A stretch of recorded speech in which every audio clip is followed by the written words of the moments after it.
Ooh, the better question is when didn't I care about financial Mhm. wellness? And I position it that way simply because I grew up in a household where we talked about money a lot and not in a stressful way. I do want to preface this by saying everyone's family talks about money. It's just probably not directly. There's probably indirect hints and clues and context that you're picking up or hearing from your parents or your siblings, your grandparents, or whomever.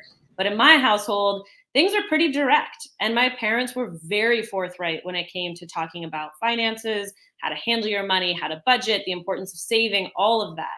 So by the time that I went to college and then graduated from college, it was a pretty normal thing for me to understand how to handle even little sums of money. And by that, I mean, my first year living in New York City, I was working three different jobs and made a whopping $23,000. So truly broke millennial.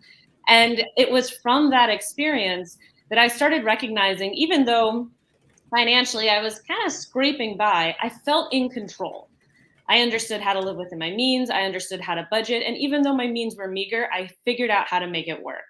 And it wasn't as stressful of a point as it was for so many people around me.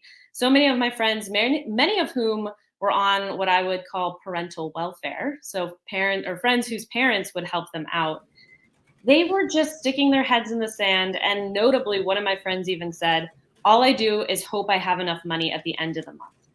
And for me, this was really a light bulb moment. And I completely understand how naive that sounds, but what you grow up around is normal. And to me, talking about money was a normal thing to do. So all of a sudden, I recognized very slowly just how many people around me were not comfortable talking about money, didn't face their money head on, no matter the situation. And a lot of these folks were people that came from pretty significant privilege as well. So socioeconomic situations where they knew they could call up mom and dad if they were in a bind and their mom and dad weren't going to be putting their own financial lives in jeopardy to help them out. And those folks still never wanted to engage in conversations about money. So all of this came together to inspire me to, in 2013, it all started as a blog. It was brokemillennial.com. And it was just very storytelling and figuring out how I budgeted, strategies I used to save, how I set up my first 401k, how I handled telling my friend, no, I don't want to come to your wedding. Just all of these things that you're facing throughout your 20s when it comes to money and finances. And then it just kind of started to take off from there. Now I am a three-time author with Tarcher Perigee, which is a Penguin Random House imprint. I do keynotes and speaking engagements. I've gone international with that, which was really exciting.